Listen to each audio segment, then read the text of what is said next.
فقیروں کو اجازت ملی کہ ہم اپنے آقا مولا حضرت محمد مصطفیٰ صلی اللہ علیہ وسلم اور آپ کے غلاموں خصوصاً شیخ عبد القادر جیلانی رحمۃ اللہ علیہ کی شان میں اس طرح کی محافل کا انعقاد کریں اور خوب خوب یہ اعلان کرتے جائیں کہ غوث اعظم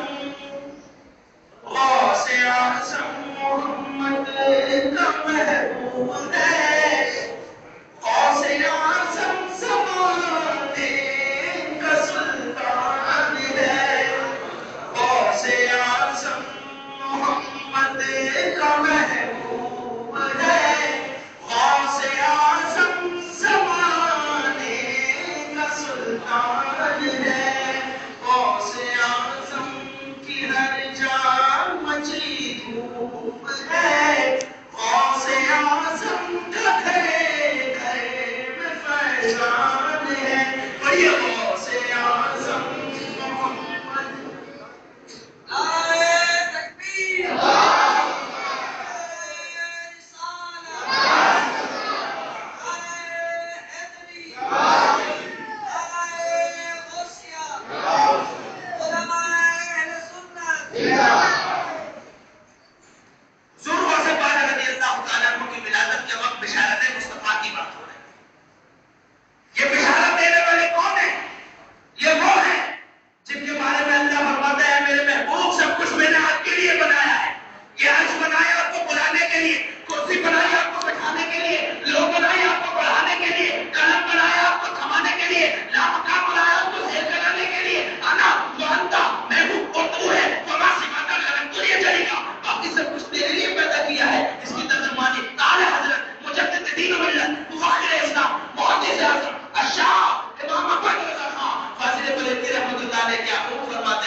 جب حضور علیہ السلام کی ولادت ہوئی تو اس سے قبل جب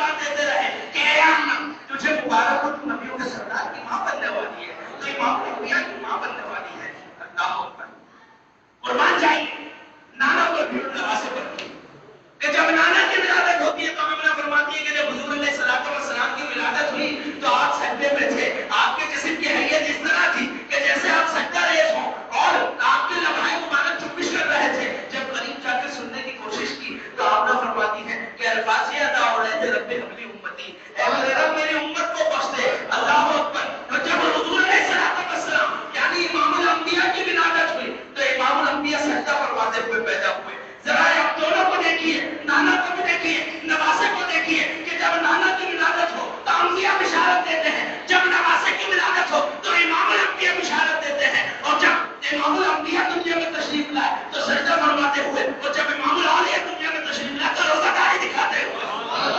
قربان جائیے. بڑا مشہور و معروف واقعہ ہے کہ حضور واسع پاک رضی اللہ عنہ کی والدہ حضرت ام الخیر حضرت فاطمہ رضی اللہ تعالیٰ بیان فرماتی ہے کہ جب حضور واسع پاک کی ولادت بسعادت ہوئی تو یکم رمضان المبارک تھی، اور میں نے جب حضور کو سے پاک پر دودھ پلانے کی کوشش کی تو آپ نے دودھ نہ نوش فرمایا، اور جب افطار کا وقت ہوا تو حضور کو سے پاک رضی اللہ تعالیٰ عنہ نے دودھ نوش فرمایا. اللہ اکبر. اس پورے واقعے کو دیکھیے کہ حضور علیہ السلام کی ولادت ہوئی تو حضور علیہ السلام سجدے میں، اور موسیٰ پاک کی ولادت ہوئی تو آپ روزے کی حالت میں. اللہ اکبر. نانا بھی پیدا ہو تو وہ عبادت کی طرف لوگوں کو مبذول کروائے، نوازا بھی پیدا ہو تو وہ بھی لوگوں کو عبادت کا درس دے. اللہ اکبر. جو روزے پاک رضی اللہ تعالیٰ عنہ کی جو یہ روزہ پیدائشی روزہ رکھنے والی بات ہے، اس کو شاعر کیا خوب بیان کرتا ہے کہ تم نے یکم رمضان سے روزہ رکھا اس شان سے، تم نے یکم رمضان سے روزہ رکھا اس شان سے کہ شیر ماں کرنا بیا غوث البرا غوث البرا. سب مل کے کہیے کہ بلیوں میں سب سے بڑا غوث البرا غوث البرا. ارب عجم چل جا تیرا غوث البرا. حضور واسع پاک رضی اللہ تعالیٰ عنہ کا ذکر خیر چل رہا ہے. حضور واسع پاک رضی اللہ تعالیٰ عنہ کی شان میں کئی قصائد لکھے ہوئے ہیں، کئی کتابیں بڑی پڑھی ہیں آپ کی شان میں.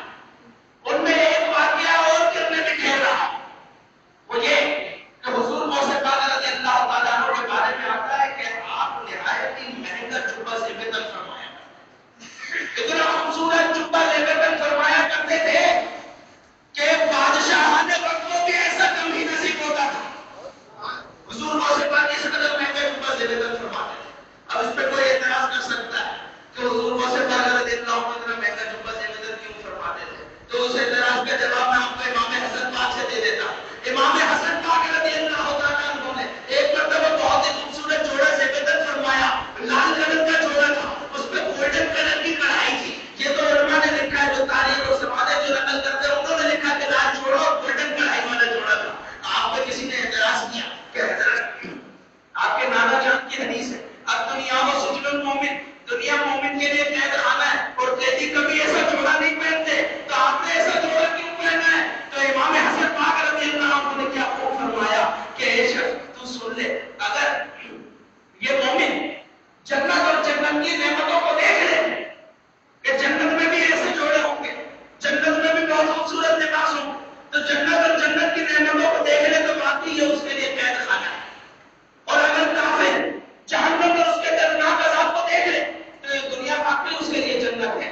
یہ امام حسن پاک نے یہ بتا دیا کہ جنتی بھی ایسا لباس پہنیں گے تو اب دنیا میں تم بھی پہن لو تاکہ جنت میں اللہ تبارک و تعالیٰ تمہاری یہ خواہش بھی پوری کر دے. اور یہ تم غرور اور تکبر سے نہ پہننا بلکہ یہ بطور تشکر پہنو کہ اللہ کی دی ہوئی نعمتوں کا شکر ادا کر رہے ہو تم پہنو. اس پر آپ کو ایک واقعہ میرے ذہن میں آ گیا، میں آپ کو بتاتا چلوں کہ ایک مرتبہ ہمارے مسلمانوں کے بڑے مشہور و معروف بادشاہ محفوظ رہے حضرت سلطان محمود غزنوی رحمۃ اللہ تعالیٰ. کیا نام ہے حضرت سلطان؟ آج آپ بولیے تاکہ پتہ چلے کہ آپ کا دھیان یہی ہے. کیا نام ہے؟ حضرت سلطان محمود غزنوی رحمۃ اللہ تعالیٰ علیہ. حضرت سلطان محمود غزنوی کو ایک مرتبہ حاضر بارگاہ محبوب ہونے کا شرف حاصل ہوا. حضور علیہ السلام کی دربار کی حاضری کا شرف حاصل ہوا تو آپ بھی تو بادشاہ وقت تھے، بہت ہی خوبصورت جوڑا سے بیعت کیا کرتے تھے.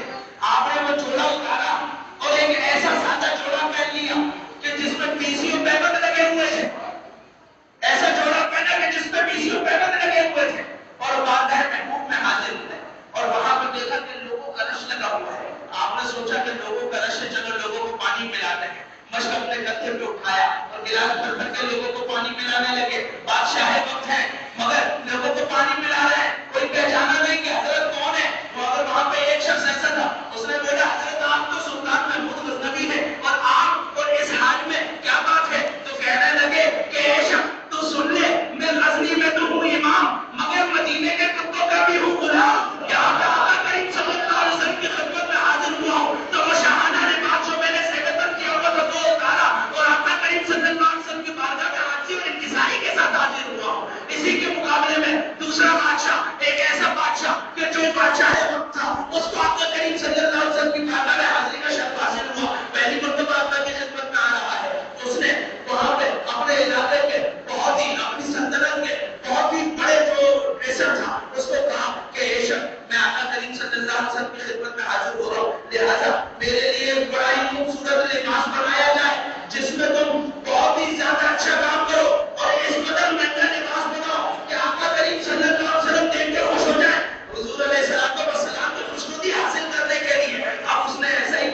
وحی کی بندہ پروری ہے. میں یا رسول اللہ آپ کو دکھانے کے لیے آیا ہوں کہ آپ کے اس غلام میں یہ سب کچھ جھٹتا بھی ہے کہ نہیں.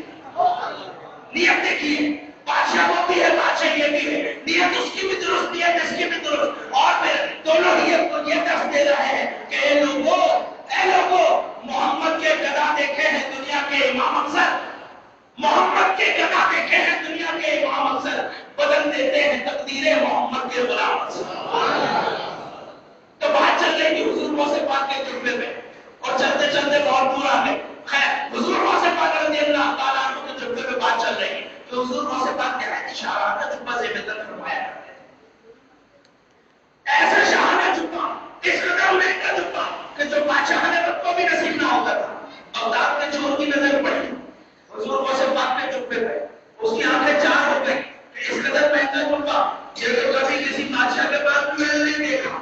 فوراً پلاننگ بنانے لگا کہ کیسے چھڑاؤں، اس قدر مہنگا جبہ ہے، اچھے پیسے مل جائیں گے، کیسے چھڑاؤں. سوچنے لگا کہ چرانا تو بڑا مشکل ہے کیونکہ دن میں حضور غوث پاک پہن کے رکھتے ہیں، مگر رات میں تو اتار کے سوتے ہوں گے، چلو رات میں موقع کا فائدہ اٹھائیں گے اور چرا لوں گا میں. اب اس نے جو پلان بنایا تھا اس پلان کے عین مطابق وہ آدھی رات کو پہنچ گیا جبہ چرانے. جب وہاں پہنچا تو دیکھا کہ حضور غوث پاک اللہ کا پاک کلام قرآن مجید فرقان حمید کے اس حکم کے عین مطابق والذین یبیتون لربہم سجدا وقیاما وَإِذَا خَاطَبَهُمُ الْجَاهِلُونَ فَقُولُوا سَلَامًا. کہ جب یہ جو ہوتے ہیں اللہ کے ولی، یہ راتوں کو اللہ کے حضور قیام اور سجدے میں بڑی راتیں گزارتے ہیں، اور جب ان سے جاہل مخاطب ہوتے ہیں تو کہتے ہیں بس سلام. اور جب وہ پہنچا تو اس نے دیکھا کہ حضور غوث پاک اللہ کی عبادت کرنے میں مشغول ہے. اس نے بولا کہ اب تو چلو ٹھیک ہے، سوئے میں نہیں ہے، جاگے میں، مگر کام ہی ایسا کر رہے ہیں کہ یہ پیچھے مڑ کے نہیں دیکھیں گے، کیونکہ ادب بڑا کرتے ہیں نا. اولیاء کرام ادب بہت کرتے ہیں، کوئی بھی کام کر رہے ہو تو دل جمی کے ساتھ کرتے ہیں، پھر وہ عالم حال میں ہوتے ہیں، نیلو مال سب بھول جاتے ہیں، پھر اللہ تبارک و تعالیٰ سے ان کا رابطہ ہوتا ہے. تو حضور غوث پاک رضی اللہ تعالیٰ عنہ نے جبے پہ اس کی نظر پڑی کہ کہاں ہے، دیکھوں اس کی نظر جیسے ہی پڑی اس نے فوراً موقع کو غنیمت جانا اور اٹھایا، سر پہ رکھا اور بھاگنے کی تیاری کرنے لگا. اب جیسے ہی وہ مڑا دروازے کی جانب تو اس کی آنکھوں میں اندھیرا چھا گیا. اس نے بولا یہ کیا ہو گیا؟ اس نے جبہ اتارا، آخر بنی کیا ہو گیا؟ بولا کہ شاید آنکھوں کا دھوکہ ہے. دوبارہ اس نے ایسا ہی کیا، وہ بار بار کرتا ہے، ایسا ہی ہوتا ہے کہ اس کی آنکھیں چلی جاتی ہے، اللہ بینائی چھین لیتا ہے اس سے. یہ دیکھ لیجئے جو لوگ اولیاء کرام کے منکر ہیں، عظمت اولیاء کو نہیں مانتے، یہ پتہ چل گیا کہ اللہ تبارک و تعالیٰ ایسو کو اندھا کر دیتا ہے، ان کو پتہ نہیں چلتا کہ یہ کیا کر رہے ہیں. تو ہوا یہ کہ اس کی آنکھیں چلی گئی اور بار بار وہ جب وہ سر پہ رکھتا لے کر جانے کے لیے تو آنکھیں غائب ہو جاتی، رکھتا دوبارہ تو پھر آنکھیں آ جاتی. اسی اسلام میں آدھی رات گزر گئی، نماز فجر کا وقت قریب آیا، مؤذن نمازی کے لیے تیار ہے کہ اتنے میں دروازے پر دستک ہوئی. حضور غوث پاک کے گھر کے دروازے پر دستک ہوئی. وہ پریشان ہو گیا کہ کہیں ایسا نہ ہو پکڑا جاؤں، فٹافٹ بھاگا اور صفوں میں جا کے چھپ گیا. حضور غوث پاک رضی اللہ تعالیٰ عنہ نے دروازے پہ پوچھا کون ہے؟ باہر سے جواب آیا حضرت خضر علیہ السلام. حضور غوث پاک نے دروازہ کھولا، فرمایا تشریف لائیے حضرت، کیسے آنا ہوا؟ تو حضور غوث پاک رضی اللہ تعالیٰ عنہ سے آپ نے فرمایا کہ فلاں جگہ کا کتب فوت ہو گیا ہے، میں امداد لینے کے لیے آپ کے پاس آیا ہوں. حضور غوث پاک رضی اللہ تعالیٰ عنہ نے فرمایا کہ لے جائیے، وہ صفوں میں چھپا ہوا ہے. وہ حضرت خضر علیہ السلام تشریف لے گئے، صفوں سے نکال کر لائے، کہا چلیے امداد صاحب آپ کو فلاں جگہ کا امداد مقرر کیا گیا ہے. کہنے لگا نہیں میں امداد نہیں، میں تو چور ہوں. تو حضرت خضر علیہ السلام نے فرمایا کہ تو چور ہوگا پہلے، مگر غوث پاک کی نگاہ ولایت نے اور غوث پاک کے تصرف نے تجھے امداد بنا دیا ہے. اور آج سے تیرا کوئی مقام ہے. تو دیکھیے غوث پاک رضی اللہ تعالیٰ عنہ نے چور کو بھی امداد کا منصب عطا فرمایا. حضور غوث پاک رضی اللہ تعالیٰ عنہ کی شان ولایت میں بیان ہو رہی ہے. اور شاعر اس بارے میں چور کو امداد بنانے کے واقعے میں کیا خوب شعر کہتا ہے کہ جو چور تھا بتانے ہے، منگتا بنا سلطان ہے. جو چور تھا بتانے ہے، منگتا بنا سلطان ہے. یہ بھی کرشمہ ہے تیرا غوث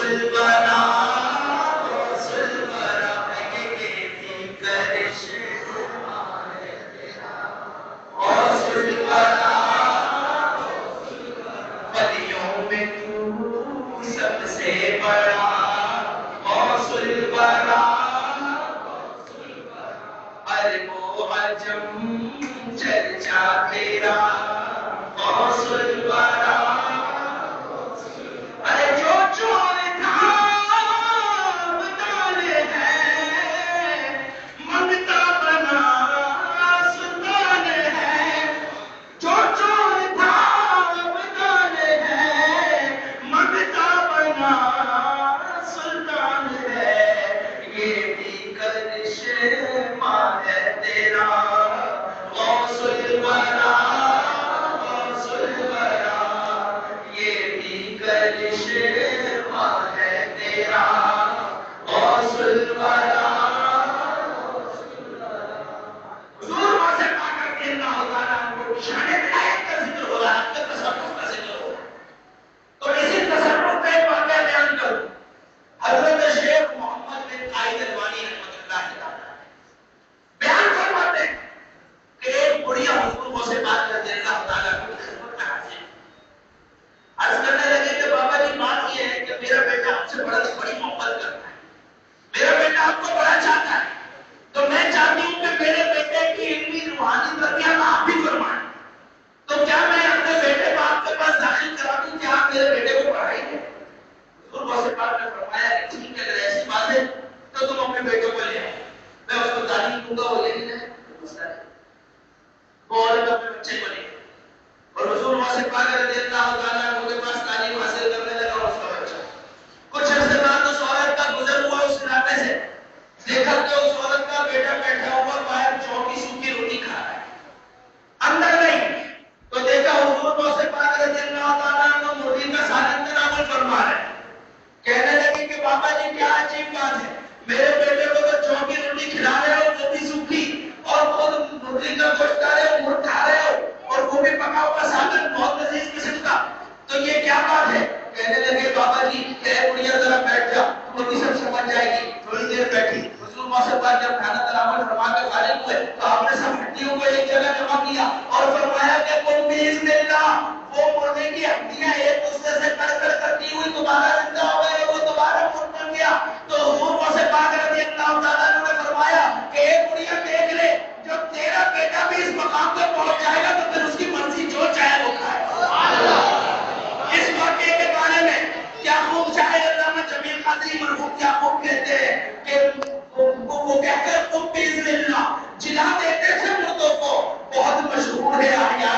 موتا غوث حضور غوث پاک رضی اللہ تعالیٰ عنہ کی شان ولایت حضور غوث پاک رضی اللہ تعالیٰ عنہ کی شان ولایت پر ایک اور واقعہ بتا حضور غوث پاک رضی اللہ تعالیٰ عنہ شہر بغداد ایک عیسائی پادری داخل ہوا اور وہاں پہ لوگوں کو گمراہ کرتا پھر رہا ہے کہ لوگوں تمہارے اس شہر پر تمہارے نبی ہمارے نبی تمہارے نبی سے افضل ہے عیسائی پادری بغداد شہر میں لوگوں کو دست دیتا پھرتا ہے کہ ہمارا نبی تمہارے نبی سے افضل ہے اور وجہ بتا رہا ہے کہ تمہارا قرآن کہتا ہے وہ اپنی لوٹا بِإِذْنِ اللَّهِ کہ حضرت عیسیٰ مردے جلا دیا کرتے تھے مردے زندہ کر دیا کرتے تھے اور تمہارے نبی نے کوئی مردہ نہیں زندہ کیا تو ہمارا نبی تمہارے نبی سے افضل ہے حضور موسیٰ پاک رضی اللہ تعالیٰ عنہ کو جب یہ خبر پہنچی تو آپ کے چہرے مبارک سے ولایت کا جوش ظاہر ہوا آپ غصے میں آپ کو کھڑا ہو گئے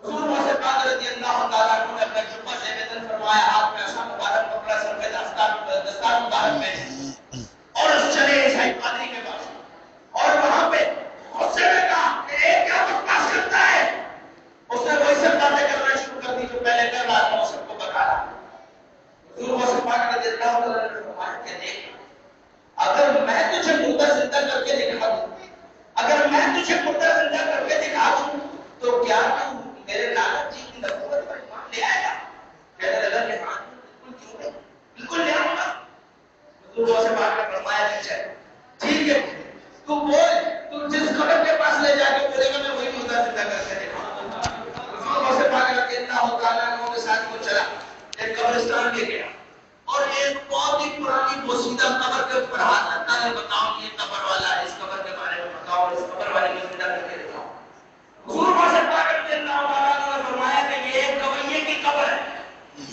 یہ ایک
قصص، آپ کے تصورات اگر ہم بیان کریں تو یہ زندگی تمام ہو جائے گی، مگر حضور غوث پاک رضی اللہ تعالیٰ عنہ کے قصائد اور قصص ختم نہیں ہو سکتے. یہ سمندر سارا سیاہی بن جائے، آپ کی شان و شوکت پر اندراز نہیں کیا جا سکتا.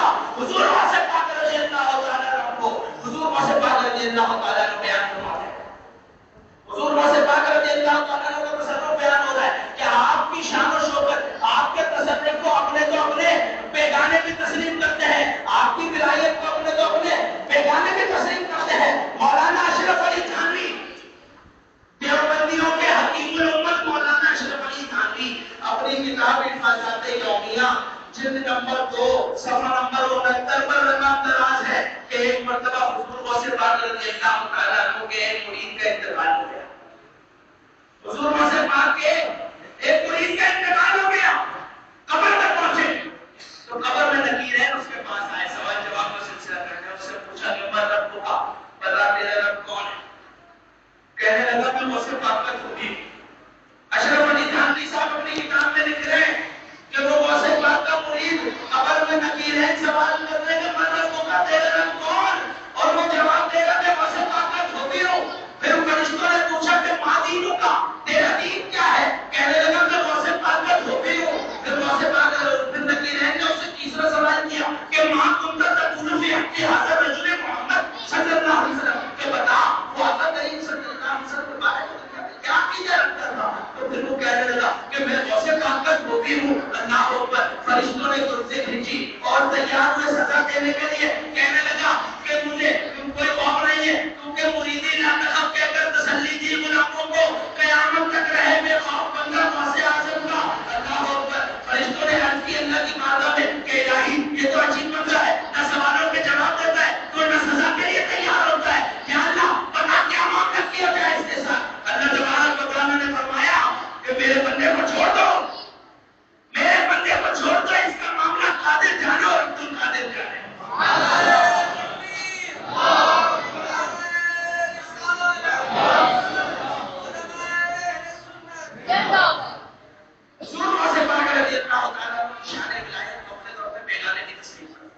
یہ مجھے پرچی آئی ہے کہ آپ نے پادری کو مسلمان کیا، اس کا برائے کرم مختصراً فرماتے ہیں.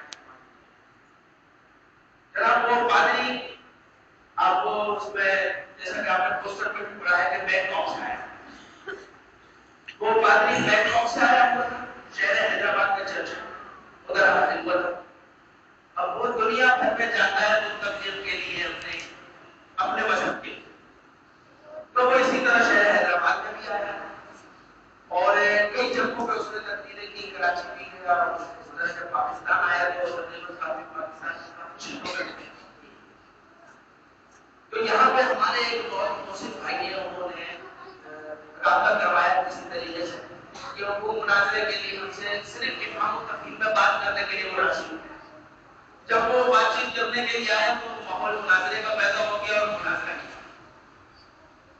اس کے دو اعتراضات بہت اہم تھے. اس نے کہا تھا کہ انجیل مقدس میں حضور علیہ السلام کا ذکر خیر موجود نہیں ہے.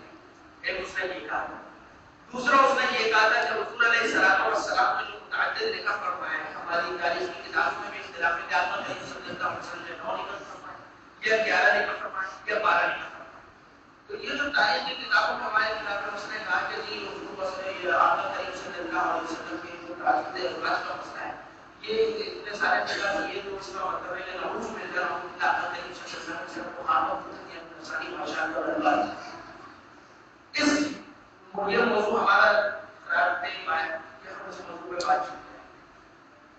تو تقریباً پہلے 1.5 گھنٹے میں ایسی بات چیت چلتی رہی. اس کے بعد باقاعدہ شرائط مناظرتیں ہونے کے بعد جو بات چیت چلی وہ تقریباً 1.5 گھنٹے. اور اس کو بات ختم ہونے کے بعد آخر میں اللہ تبارک و تعالیٰ نے ان کا دین پھیر دیا اور انہوں نے دین اسلام اور ان کی عمر تقریباً 65 سال تھی. پاکستان میں پیدا ہوئے، کراچی میں پیدا ہوئے. اس کے بعد انہوں نے BA کراچی یونیورسٹی سے کیا اور اس کے بعد باقی تعلیم انہوں نے آسٹریلیا اور آکسفورڈ وغیرہ سے حاصل کر کے پھر پچھلے کچھ وقت تک وہ پھر جب تک مسلمان نہیں ہوئے تھے اس وقت تک ورلڈ وائڈ ڈے ادارہ ہے اس میں وہ کام کرتے رہے. اس کے بعد مسلمان ہونے کے بعد جب وہاں گئے دوبارہ تو ان کو خارج کر دیا گیا اس وقت سے. اور انہوں نے پھر اللہ تبارک و تعالیٰ کا کرنا ایسا ہوا کہ 2-4 دن میں انہوں نے ایک اچھی پہلی رات کی بات ہے کہ جب میں نے میل چیک کی تو میرے ای میل میں کیا آئی ڈی سے ایک آیا ہوا تھا کہ 10 مارچ 2011 کو ان کا انتقال ہو گیا۔ 10 مارچ 2011 کو ان کا انتقال ہو گیا۔ محمد عالم صاحب ہمارے یہاں تشریف لائے تھے، دفتر تو صحیح تھا۔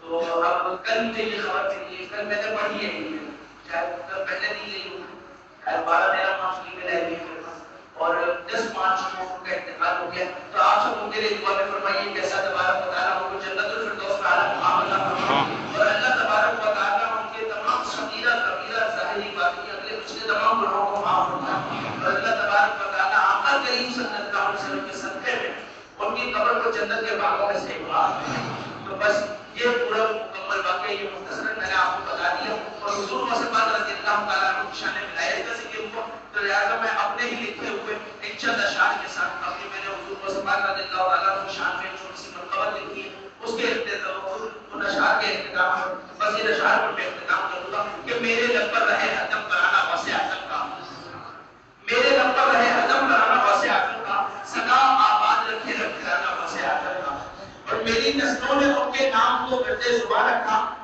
میری نسلوں نے ان کے نام کو گردے زباں رکھا، میرے سر پر تو سایہ ہے قرآن واسع عقل کا اور بظاہر یوں تو نظروں سے وہ رخصت ہو گئے لیکن بظاہر یوں تو نظروں سے وہ رخصت ہو گئے لیکن چلے گا حشر تک یوں ہی زمانہ واسع عقل کا اور برائی چھوڑ دی سب نے بھلا ایسا لگا دل کو لٹیروں کو بھی سچائی بتانا واسع عقل کا اور میں جب بھی یاد کرتا ہوں بہت ہی پاس پاتا ہوں، میں جب بھی یاد کرتا ہوں بہت ہی پاس پاتا ہوں اگرچہ دور ہے مجھ سے ٹھکانا واسع عقل کا اور زمانہ آج بھی سن کر بڑا حیران ہوتا ہے، زمانہ آج بھی سن کر بڑا حیران ہوتا ہے ہزاروں سال کی بیڑی گرانا واسع عقل کا اور شفا ہے دانے دانے میں جو کھائے اس یقین کے ساتھ، شفا ہے دانے دانے میں جو کھائے اس یقین کے ساتھ کہ پکایا ہے کسی نے پر ہے کھانا واسع عقل کا اور خدا شاہد ہے رزقی مشکلیں کر جائے گی مرنے میں